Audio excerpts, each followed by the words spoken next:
Welcome to the Agency Journey Podcast, where we connect with agency leaders to uncover the hidden systems and processes that drive their success. Now, let's dive into today's show. Hey, it's Gray. I want to let you know that today's episode of the Agency Journey Podcast is brought to you by Around. What is Around? It's a video calling tool that's lightweight. It's playful. It doesn't take up your whole screen. It has saved me so much CPU usage. And I was a super early adopter of Around back in early 2020. And I'm so thrilled that they're sponsoring the show. We're still using it. It is the coolest internal communications tool that we've added in the past 18 months here at ZenPilot. We absolutely love it. It's made our meetings a lot more enjoyable. The Giphy integration is absurd and really fun. And I think everyone's kind of gotten used to here in the post-COVID environment, the fact that people are working from home. But they have some super cool tech that's baked in. Everyone talks about being AI-based. They actually have AI-based noise removal, camera framing, and background cropping. So basically, you're not seeing a big square or rectangle of what your camera would be.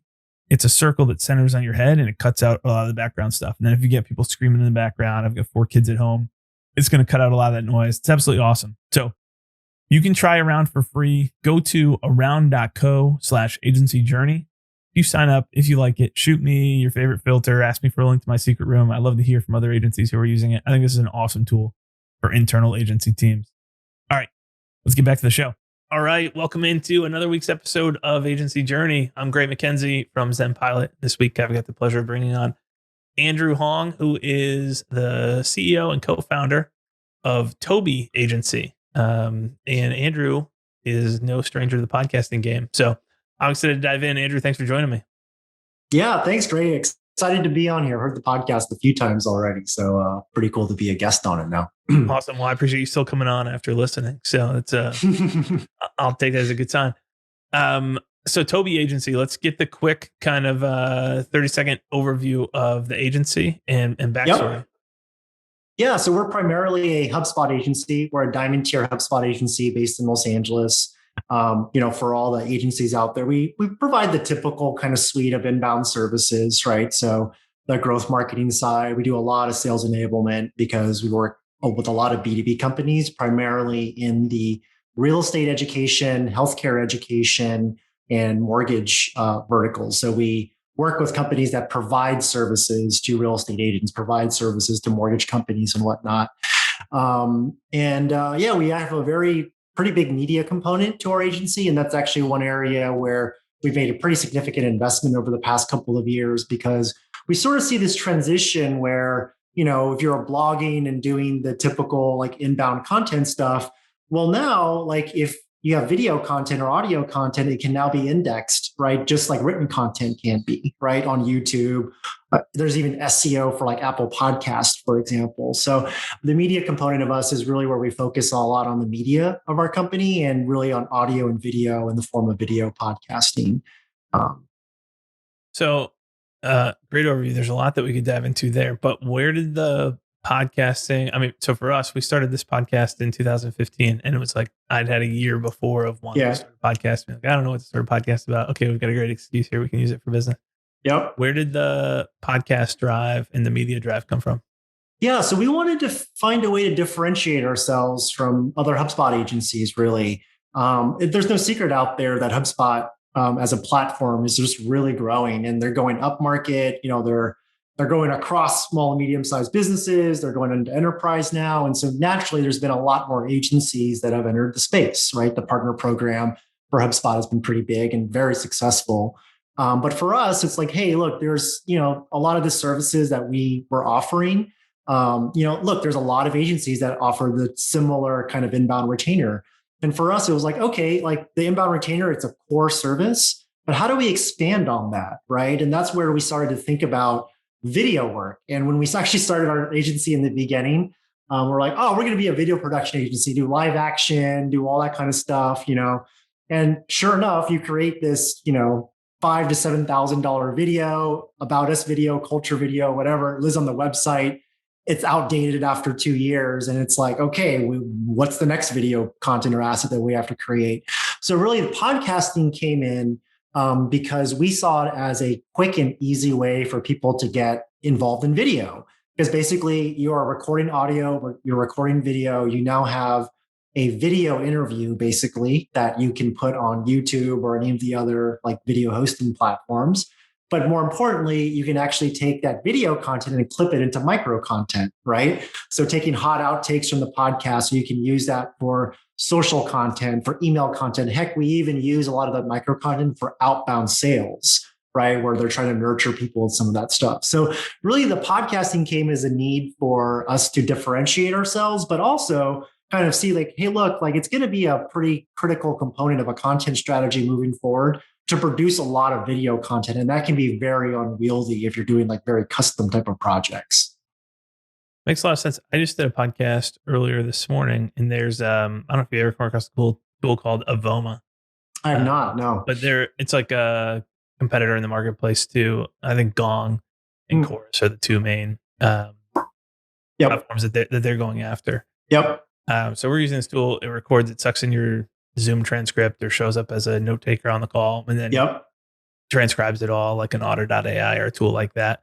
But then also gives you the ability to comment back and forth, create snippets and stuff like that. The cool thing is, so we're on this podcast, a past customer who worked with us, a couple months ago, and talking about some of the story, and gave a great shout out to us in the podcast around, hey, here's the services, the transformation that we went through around streamlining our operations and ClickUp.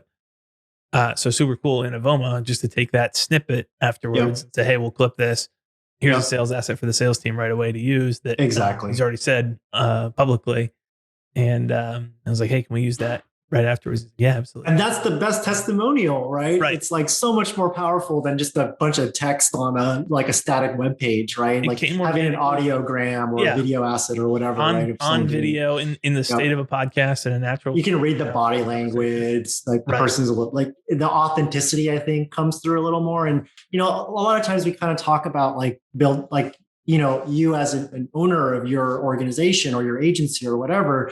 Our personal brand and our company brands are so like intermixed now. You know what I mean? Like it's almost like, hey, if we're posting on LinkedIn for the company profile, we got to post on the CEO or CO's or whoever's profile as well. And I think a lot of times like the podcast format becomes a way for your personality to really shine. You know what I mean? The intonation in your voice, your body language, like all that kind of stuff. But it's just very different from like reading like a static blog post that came out, from the company owner or whatever the case is. So, I think that's a really, and in fact, there's a piece of software that we used, and for anyone out there that is looking for kind of like an all-in-one platform, we use a piece of software called Casted. And basically what it allows you to do is it allows you to record audio and take your audio and video, load it in, it'll transcribe for you, it'll pull all the show notes out for you. And it gives the ability for marketers to like clip audio and video content directly from the podcast. So now you don't even have to have a post-production person get involved in the micro content. And that's something that our agency does, is that sometimes the client has got a team that can produce the podcast, they can clip all the content from it and everything. And sometimes they just need us to get involved from a content strategy standpoint, right? Just like, as you well know, like, hey, if you're going to go plan a bunch of blog posts that you're going to spend some time writing on, there's got to be a content strategy to that. Same thing with the podcast, right? You got to think about, okay, like what are the topics? What are the guests? Like if I'm posting this stuff on YouTube, what keywords am I using to make sure that that micro content gets shown up in search and that maybe I'm getting some more awareness of my brand. So like having those tools and putting them in the hands of marketers, kind of like what HubSpot did, right? And was made like, I think podcasting a little bit easier, and there's a lot less technicality to it these days, where maybe you don't have to have a full production team doing it for you. Maybe you just need some help on the strategy side, right? Right. So it's worth mentioning, and we'll include this in the show notes, that you guys have a full course, which is a lead gen tool for you. And I want to talk a little bit more about that in a second. First things is it's just called Build Your Branded Pod. Is it the Build Your Branded Podcast or Build Your Branded Podcast 101? I don't know. Build Your Branded Podcast 101. Yep. Okay. Awesome. What's the URL for that? Do you know off the top of your head? I don't have it on. It's a teachable page. I'll send it over to you to put it in the show notes for sure. So we'll make sure we include it. If you'll go to tobeagency.co, you can get there from there as well. But So in that, which I'm enrolled in and have gone through, you can check my progress because you guys are using Teachable as well. How far I'm actually through it. But there's lots of possibilities and lots of, hey, how do you think about how you design it? I'm going to try and push you to say, hey, for the average company out there who you guys are working with, do you have a favorite content mechanism? Should it be guest based, or do you like to push people to do solo episodes or mix the two? Kind of time format. What are some of the things that you're seeing working well in podcasting right now? Yeah, that's a great question. So you first touched on that there's so many different formats to how you can do a podcast, right? Generally speaking, the easiest, like lowest level of effort is going to be an interview style podcast, right? We're kind of like we're doing right now. We're interviewing each other. Yes, there's probably some prep work and a little bit of pre-production that has to happen beforehand, but it's relatively easy to produce and find the guests. There's also, we've done narrative style podcasts as well. I don't know, the New York Times puts out a podcast called The Daily every day. And it's basically kind of like they take interviews and intermix a narrative, but it's a very produced podcast, right? There's a lot of pre-production that has to go into it. Like, okay, from minutes 1 to 3, what are we telling? We have to record the narrative after the fact, which includes a script, right? So the level of complexity just starts to shoot up significantly. So typically I actually like the guest format, like interview style podcasts like this for brands that are just starting out with podcasting, mainly because you're trying to prove the concept. Is this working for you? Are you getting that kind of top of funnel awareness that a podcast should be helping you get? Or is the podcast helping engage your existing prospects or your customers, right? So I like taking the guest approach. The other thing too is that the guests themselves can become a distribution channel for you, right? So for example, like when you publish this podcast, I'm going to share it to my network, right? I send out a newsletter monthly to all of our clients, our previous clients, our employees, our contractors, previous employees, folks that are just like part of our family, basically, right? And I like to highlight content that I've been involved in and things like that to promote it. So you have kind of like a mini distribution channel through that guests themselves. And if they have particular reach, like you can actually get a lot more awareness of your podcast on that. So I think that the other part too is that if you do more of a narrative style podcast, you probably need to hire a producer to do that, right? So the budget and all that stuff kind of comes in a little bit. But I would say typically if you're B2B, the podcasts that are more of the interview style, where there's like thought leadership, you're bringing in a guest that knows a lot about a specific topic. I think those will work really well for B2B.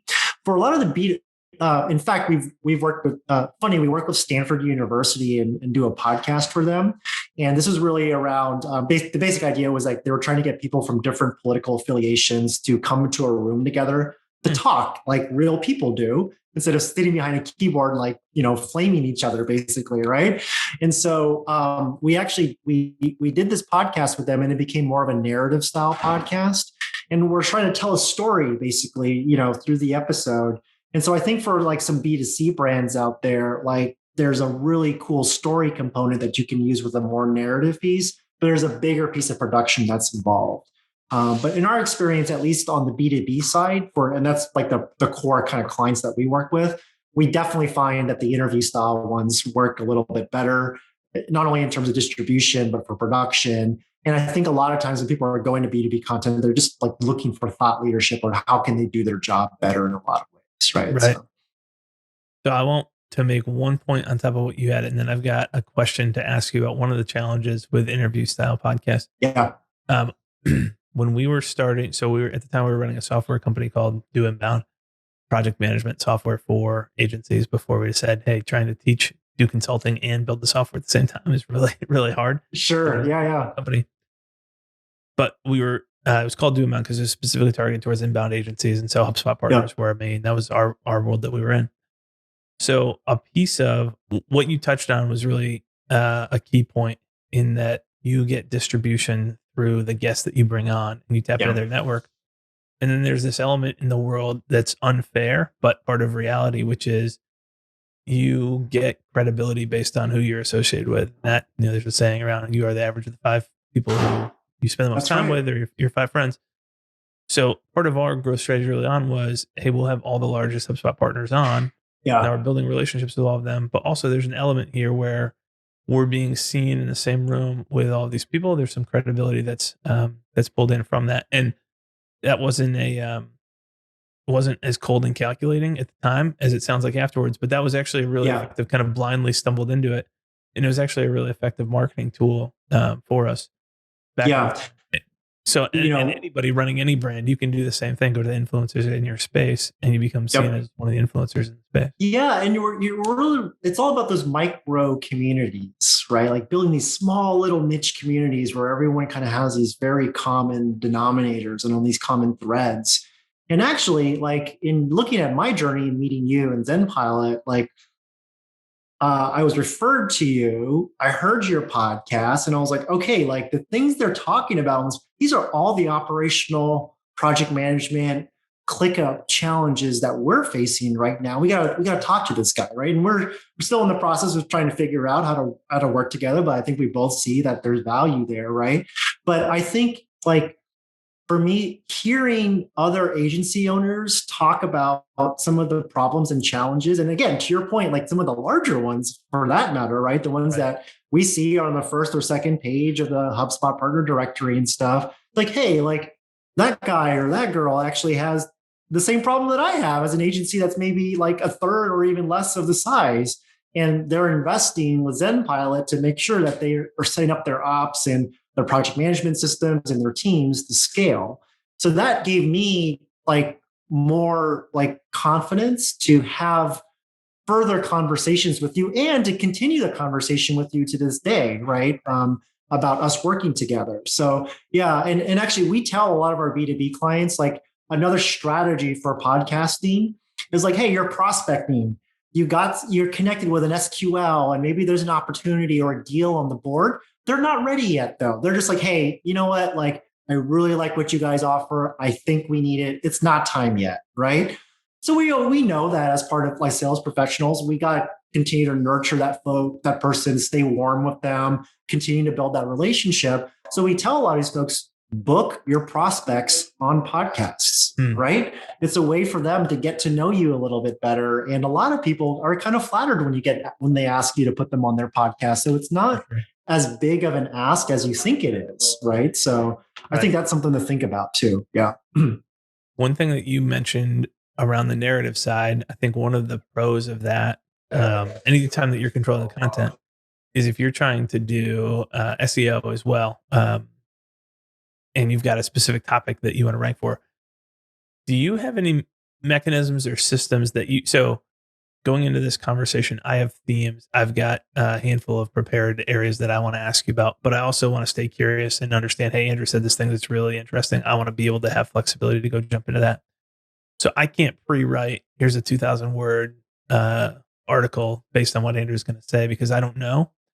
And so I could go for, like, what's the piece that comes out of this? It's not how to podcast if you're an agency. That doesn't help our business at all, though it might be helpful content in the ecosystem. But that's a term that you guys should own. So I could dig in and we could find something like the process for producing something that's tied back to process that's maybe beneficial for us.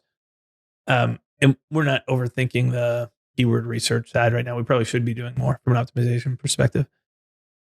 How are you, if you're inviting guests on, do you care much about what the SEO is? And how are you writing show notes or titles to articles and podcast episodes, both for keyword optimization and trying to rank for things, but also be true to what the content is itself? That's a great question. It's very difficult to marry both of those things up entirely. And in fact, a lot of times when we engage with a client during the proposal process itself, we're asking them, what's your goal for this podcast, right? Is it more of a brand play and like a brand awareness sort of play? A lot of times, even clients will say, you know what, like in the mortgage business, for example, a lot of folks, after you close a loan, you want to stay connected with that person for a refinance down the road, for example, right? Or for a referral. And so like, if you want to get back in front of someone and stay connected with them, like having a podcast might be a good way to stay connected with like previous customers. and this is where you're not talking about mortgage finance things. You're talking about home improvement and things kind of related to it. You know what I mean? So in those cases, a lot of times, like we don't really care about SEO. It's really about how do we create cool, interesting, like quality content that people are going to like, right? Are they going to spend like an extra 30 minutes out of their day to like look forward to this show, right? On the flip side, there are some clients where we ask them like, okay, well, what do you want to do with your podcast? We need to grow awareness. And there's some very specific metrics: YouTube subscribers, podcast subscribers, email newsletter subscribers. We always try to link a lead magnet into like the YouTube description or into the show notes to try and get some sort of conversion opportunity if there is one there, right? And usually it's like trying to grab an email address from someone who subscribed to your podcast. In those cases, we usually have to prioritize SEO first. And so what will typically happen is when we engage with a client there, they'll be like, we want to get more awareness. And like, okay, do you have a YouTube channel? We don't have one. Okay, well, let's start talking about, let's build a YouTube strategy for you first. And that's usually like an upfront engagement, usually like 5 to 7K or something like that, right? Where we're analyzing their YouTube channel, we're analyzing their competitors' channels, we're looking at keywords. There's some software out there, and we've actually switched a couple of times, and I'll find out what those softwares are and send them over to you. But we use some software to actually do, it's like SEMrush basically for YouTube, right? And so what we're doing is we're actually finding specific keywords that we can title our playlists with, that we can title our individual video titles with, and in the descriptions as well. And then what we'll do is we'll basically use that research to figure out like, okay, what kind of episodes do we need to come up with now? And then we'll go look for the guests, right? So that is a lot more work, right? Than just, hey, what are some really interesting guests or whatever that we want to like put in front of our folks, and we don't really care about performance, versus we got to do SEO research. We got to make sure all the titles of the videos are optimized. And we all know that SEO is not a one and done thing. We're constantly re-optimizing things, looking at performance, that kind of stuff. So I would say like it's not easy to marry both up. And like with most things, if you try to kind of toe the middle line, you're not going to get good results on either, right? Yep. So I would say you got to ask yourself, is this more of a brand type of podcast? And we just want to put it out there. We want to, we've got an audience already that will probably engage with it. Or am I using this podcast to grow? I will tell you, it is very hard to use a podcast to grow from scratch if you don't have a built-in audience already. We've declined a number of projects where they're like, oh, we've got a lot of money to produce a podcast, and our expectation is we want to start generating leads from it within the first 6 months. Like, nah, that's probably not going to happen, right? Usually what we tell them is you got to seed the podcast in a way that you use your existing audience to promote it, to kind of like get some SEO juice within like Apple Podcasts and Spotify. And once they start to see external people coming in to like link into those and download the show and the listen times and things like that, it'll actually start to prioritize your ranking as long as you pick like the right category. So it'll naturally happen, but it's not like written SEO in a lot of ways where, hey, you just found that right little niche and you start to get that traffic right away. It's usually not a good idea to start a podcast if you are just looking to grow, like to build a brand new audience. There are a million podcasts out there, probably there's probably tens of millions that are out there. I can't remember what the last statistic was, but it's very hard to get found out there. So if you're looking to start a podcast just to like completely dominate and find a brand new audience, probably not the best place to start. Right. No, it's great for kind of audience maturation and building. I think so. Yeah. I think so. Yeah. You got prospects that you're trying to nurture, things like that, or customers that you just want to stay top of mind with. Great. But it's still very difficult from an awareness standpoint to get that kind of ROI at the podcast, if that makes sense. So the other piece I had down here was around kind of the podcasting strategy for the agency itself. Yep. So I would assume you're using it in a lot of the same ways where you are and continuing to build relationships with prospects and with leads. But in terms of the podcast that you're producing, maybe you could walk us through real quickly kind of the profiles of what you're producing, and then what impact that's had. Yeah, so we have two like agency podcasts, and we're actually starting to build what we refer to as a podcast network out of it. So eventually, I think every brand can probably have multiple podcasts because you have multiple personas. You might have a B2B side of your company, you might have a B2C side of your company. So I envision a future where companies that are really serious about podcasting, they're probably going to have multiple podcasts. So what we did was we piloted that idea with our company. And so we have two podcasts. We have a podcast called Lights, Camera, Grow and another podcast called Run with Toby. So the Lights, Camera, Grow podcast is all about bringing on kind of like marketing influencers, if you would, right? Like they're CMOs of like, organizations, they're VPs at bigger companies like HubSpot. They might be, the owner of another agency, for example. We talk a lot about how to use rich media or really multimedia content, audio and video content in your content marketing. So that's why I call it Lights, Camera, Grow. It's the whole idea of video and growing, right? So our approach to that is just, we kind of actually had to take a sales approach to that, an outbound sales approach. So actually, when at the time we had an SDR, and we were, as the SDR, it was like prospecting and reaching out to leads on the sales side. I actually asked him to, hey, find us guests on our podcast to reach out to pitch. So he was pitching like, we're shooting for some pretty up there guests, right? And we ended up getting some pretty good ones. And ultimately, like we got like a couple of VPs from HubSpot and things like that to produce some interesting content. So that has been a really good way for us to kind of show to our clients that, hey, look, like this is what a podcast would look like that is more of an interview style podcast that's centered on growth. Right. So that became kind of a proof of concept that we used to go sell our first podcast clients. Right. And we started that podcast probably about 3 years ago now. We have another podcast called Run with Toby, and that's kind of gone through a couple iterations of it. And what it recently has become an internal only podcast for our clients, our previous clients, our employees, our previous employees and contractors. And a lot of that, we decided that instead of sending like a newsletter, we wanted to produce a podcast. It's like a 30-minute podcast where we're highlighting one of our clients or one of our employees. So really what I wanted our other clients to find out about was to learn more about the other side of our employees, but also to learn about some of the projects that we're doing with our other clients. That podcast is not public. We don't publish it on Apple Podcasts. We don't put it on Spotify. We host it on the Casted platform, basically. And basically, we send that email out to only that group of a few hundred folks. And our goal there is just to get those folks to listen to it and to learn more about our agency. So really two approaches to podcasting for our agency. One that's more publicly facing for growth purposes.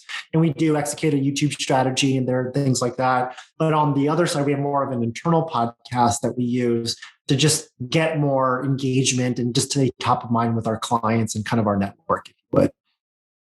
I'm on LCG, Lights, Camera, Grow. Yep. TobeAgency.co right now. Yep. This is hosted on Casted? Yep. It's hosted on Casted. That's awesome. Yep. That's what powers the page. Yep. This is super cool. And you've had a bunch of good names on the podcast. I've got a couple episodes of this podcast. One of the ones I remember at one point, I think I'm not seeing it on the page right now. I thought you had Jay Akunzo. Jay was on there. Yep. Cool. The podcasting guru, man. He's great. Right. Yeah. That's awesome. Cool. What from on the internal side, I've only talked to one other agency who's got a private podcast stream. Oh, cool. Yeah. Right now. And that's I think that's a cool angle that I'm excited to see kind of grow, and there'd be these inside tracks at companies where there's kind of our own internal podcast. Yeah. And for something that came to light during COVID or the pandemic actually was a couple companies reached out to us to produce internal company podcasts like HR. Right. So like I never thought that HR would be a persona that we would sell into, but I certainly started having a lot of like technology companies where everyone was kind of work from home. I think they're more forward-thinking companies too in terms of people culture as well. So like I got a random inbound from someone like the head of HR at a technology company, basically saying, "Hey, we're thinking about producing a podcast, but I have no idea how to do it. Like, can you help us produce it?" It's like we've never done an internal podcast before, but the production process is generally the same. So what they did was they just interviewed like all their executives. In fact, there was a big a CSR, corporate social responsibility initiative the company was doing. And one of the HR department's like goals or OKRs was to bring more awareness of what the executives were doing in this corporate social responsibility program, right? Because like they realized it was a very important thing for this company, but no one knew all the training the executives were going through. So they had the consultant that was providing the CSR training to the executives kind of be the host of like 3 episodes of the podcast and ask questions to the executives and what they were learning about. And it was actually very well received by the company. The feedback they got was like, oh, wow, I never knew that our executives were actually learning about some of this stuff. And it helped with like culture and morale and that kind of stuff. So that was another use case for a podcast that I never thought about until someone reached out to me about it. That's wild. It's cool to see the case studies.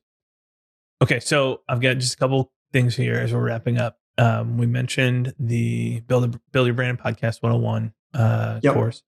I know you guys are growing right now and you're hiring more strategists. So maybe you can touch briefly on the openings. I guess there's 2 things here.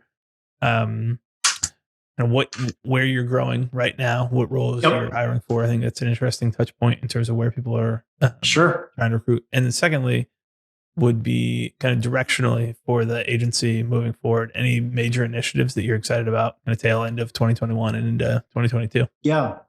So on the recruiting piece, I swear I'm trying to hire this the unicorn like strategist that every agency owner is always looking for. This combination of a person who gets client management, gets the marketing strategy piece, gets the project management piece, right? And, can roll with the punches basically, right? All the weird client issues that kind of come up. So that's an area where I'll be honest with you, it's been very difficult to find someone from the outside to fill that role because we have some unique processes to our agency that I think lend well to like promoting someone internally into that role. But that's certainly that kind of marketing strategist, like / account manager role is an area where we're looking for. And this is someone probably like 4 to 6 years of experience. They've led engagement teams before and that kind of thing. So that's probably one area where we're actually growing pretty significantly in terms of work is really around content. And specifically we have a specific service around building a pillar page and then building like associated blog content with that pillar page. And then we actually build a podcast using the content from the pillar page to inform the content strategy for the podcast, because all the SEO research has already been done. So that's an area where it kind of requires like an SEO focused content strategist. It requires a pretty heavy like work from a copywriter. And there's a lot of development work that has to happen there too, because we're building out pillar pages and there's a bunch of technical SEO stuff that we have to consider in doing that. And so, that's probably an area where we're winning a lot more work lately. And I would say to all the agency owners out there, we had always provided some like form of a pillar page and like writing blog posts for folks, but we never packaged it the right way. We never packaged it as we're going to get you an outline, a fully written pillar page, blog post for that pillar page, and dev for that pillar page all in one package. We tried to do it like piecemeal. In some cases, the client's like, oh, I've got a developer that will build this. But then we find out after the fact that the developer needs all kinds of tips and tricks to figure out how to do it from an SEO perspective. Like the stupid things like submitting the sitemap to Google and getting it to index and all those like little things that you got to tick and tie the box on to get the SEO juice. So we just realized like, you know what, let's just pitch the whole thing all together and not let them pick things a la carte. And when we started doing that, they're like, oh, we don't have to think about anything. Great. So that was like more revenue for us, better margins, easier to manage the project, like less client management because we were not working with the developer. And I think that's been a big reason why we started to see like an influx of work on that side. So how are you packaging it then as a project? It's a standalone. Hey, here's it's basically a project that it's a project that kind of feels like a retainer in a lot of ways. Yeah. So it's a high dollar value project that's usually spread out over 6 to 8 months, really. And so we just bill them by the month. We kind of take the total project cost, divide it by the number of months that we're going to do it. Right. Sometimes we'll require, like, because the project is a little bit front loaded, because there's a lot of work that happens on the strategy side up front, we might require like a little bit more of an upfront payment to help us on from a cash flow perspective, because we're investing a lot of dollars up front. Yep. But we try to treat it like a retainer in a way. So we're invoicing the client monthly. I think the client likes it better that way because it helps them manage cash flow a little bit better as well. But yeah, I would say it's like a quasi project, kind of like hybrid retainer kind of model for us. Yeah. Well, and I'm assuming, so there's probably a mix, some existing customers and new customers, but this is primarily things being sold to new customers as well. Yeah. So now when we get inbounds, they're like, oh, we need you to write blog content for us. We're like, well, what's your SEO strategy behind that blog content? Like, what keywords are we writing to? Well, we don't have one. Well, okay, then if you haven't fleshed out a strategy yet, the only way we'll actually work with folks on a blog project, if they want organic traffic out of that blog, is we'll sell this whole package to them. We won't do the project. We won't just write an individual blog post like relative to like their SEO direction, because we have no idea, and then we're on the hook basically for all the results for it, right? So with net new customers, that's basically our approach to it. And it's been so much easier to sell it that way too, right? Yeah. You're not like, okay, like let me interview your developer, make sure they know what they're talking about, or let me talk to your cop, because sometimes they'll be like, oh, we got a copywriter who will do it for you. And I talked to their copywriter, they've never written anything for SEO before, right? Yeah. So it's like, this is not going to work, because the outline we give them, they're not going to write it. They're not going to write it the right way, right? So, right. That's cool. And then so on the back end of that, then are you going into, hey, let's do another pillar page? Or I guess that's exactly it. It's usually like, let's go after the next persona, or let's build a pillar page that's maybe a little bit further down the funnel, if you would, right? Yep. So it's usually a natural conversation, because a lot of what we do, and this is for any agencies out there who are doing pillar pages, try to launch the pillar page itself first, because that's going to start getting traffic. Now, and as you start producing the individual blog posts, you'll just internally link them in one by one. So don't wait to produce everything. Like we usually want to try to show some results to our clients, because generally speaking, like doing the research, if we wrote it right, we did the SEO research correctly, you'll start to get some organic traffic and start to rank, within the first couple of weeks. So. Yeah, right. That makes a lot of sense. I like the model of, I think there's been this rush, partially fueled by the ecosystem that we both participated in HubSpot. Hey, let's lock into a 12-month retainer. Let's lock into a retainer relationship. And I just am a big fan of trying to make that happen organically. Like, hey, if there's not a clear plan and there's not a clear purpose for what we're doing for 12 months consecutively, then we don't need to commit for 12 months consecutively. Like, let's bite this off into a clear, sensical relationship. And then in all likelihood, if that goes well, it's going to make a lot of sense. Like, there's not going to be a point where there's not work for us to do. There's always stuff to be done. Yeah, exactly. And I think it's, to be honest with you, man, the retainers are a bear to manage, right? You're basically an outsourced marketing team at that point. Yep. And I think expectations are kind of hard to align from time to time. Yep. And I'll share some knowledge, like since the pandemic. So before COVID, I would say we were probably tracking like 70, 80%, like 12 months, 4K to 12K, 15K, whatever a month retainers, right? And then when COVID rolled around, like nobody wanted a retainer. Everybody's like, I got work to do, but I don't know what's going to happen 6 months from now, right? So I can't commit to anything. No problem. So what we did was we kind of scoped out, and the way I had to get kind of creative with how I proposed, but we would scope out these 3 to 4 month projects. And then as we got into the second or third month of the project, we'd be like, okay, so like, hey, there's some follow-on work here. And those they're easy to manage because there's a defined start and stop date to that project. And generally speaking, like they're like, okay, there's another follow-up component to it. If you're a really good account manager, you're kind of like reading between the lines. Hey guys, so let's start to go this way now and get ready for this one. And generally speaking, the client, okay, let's go. That's another 6-month engagement. So there's a little bit more biz dev that has to happen. I'm writing a lot more proposals these days, to be honest with you, which has forced me to templatize a couple more things, right? And get a little bit more efficient. But I think ultimately, like being able to take that approach, it really helps you solidify delivery and stop the retainer fatigue, right? I think there's a lot of retainer fatigue that happens out there sometimes. And I'll be honest with you, our projects have become more profitable because I'm now like focused a little bit more on the project level, and I've dug into them, the metrics a little bit more. And again, this is part of the reason why we're looking to work with you is the retainers. Like it was hard we weren't set up in a way where we could really kind of have like job costing and project level profitability because our systems weren't set up correctly. Like ClickUp wasn't integrated into our time tracking system correctly. And that's kind of where we started our conversation, right? And so I think eventually, like with the project-based work, there were some ad hoc processes we had to put in place to make sure that we were scoping the projects right and all that kind of stuff. But yeah, I think for us, like taking that approach and some of those like 4 or 6 month things have just naturally turned into, okay, we'll just do the 30-day or the 1 year retainer. And I don't know how other agencies do it, but for us, we give them an out of the 1 year contract. So we don't want to stay involved in a relationship that's gone bad. We just ask them to give us like a 60 days heads up just for cash flow purposes to say, hey, look, like you can get out of this retainer if you want to, but you got to give us like a courtesy heads up so we can plan around things like that. Yeah.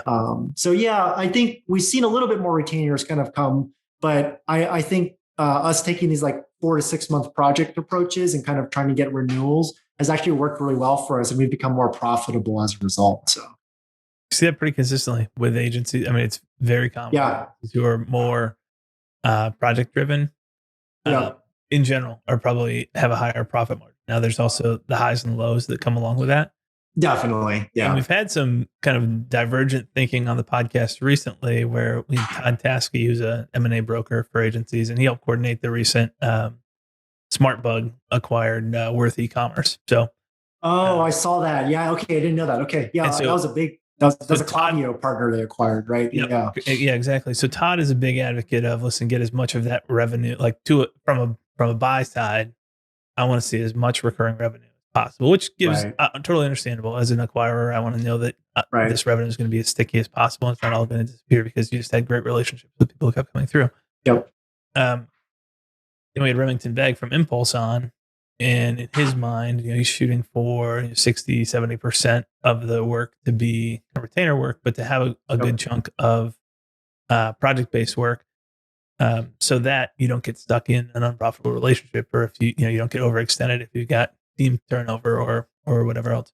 Yeah. And that's the worst is when you have turnover on a retainer, right? Like there's a whole bunch of backpedaling and conversations that have to happen with your client there, right? Yeah.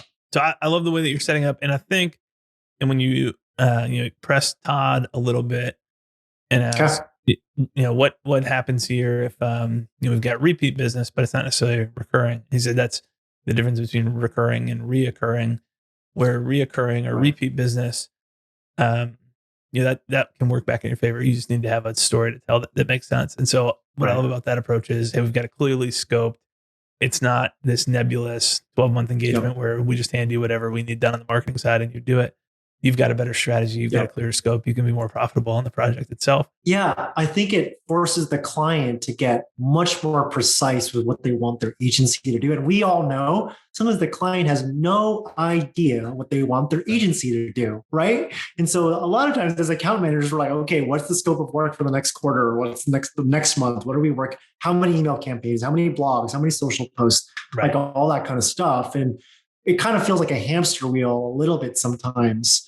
And there's certainly some downsides to the project thing. Don't get me wrong, but we love the recurring revenue. Don't get me wrong, but there's like upside. Just like everything, zero sum game, right? There's some positives to having a retainer, and I always thought I wanted to always be on retainer exactly for that recurring revenue model. But I realized, like, hey, if we got really good client relationships and we're delivering value to them, they always have more work that they need us to get involved in, right? So I think, if you're doing good work, you're probably getting more work. For sure. It's pretty simple, right? Yeah. Yep. Andrew, this has been a blast. And I just realized I let us go over time here. So I appreciate you sticking on with us. Cool, man. TobeAgency.co is the website. Anywhere else you'd like to point people, though, if they want to follow along with the journey? No, check out our websites. My LinkedIn is Andrew and Hong. So LinkedIn is a great place to follow. I post a lot of our content on there. But yeah, our websites, my LinkedIn, and all of our socials are at Run with Toby. So you can check us out there as well. Awesome. We'll link all that up in the show notes. But Andrew, thanks for coming on and being generous with your time. This was a blast. No, it was great. Thanks for having me, Greg. Thanks for listening to the Agency Journey podcast. Visit agencyjourneyinsiders.com to join the podcast community and be sure to subscribe for future episodes.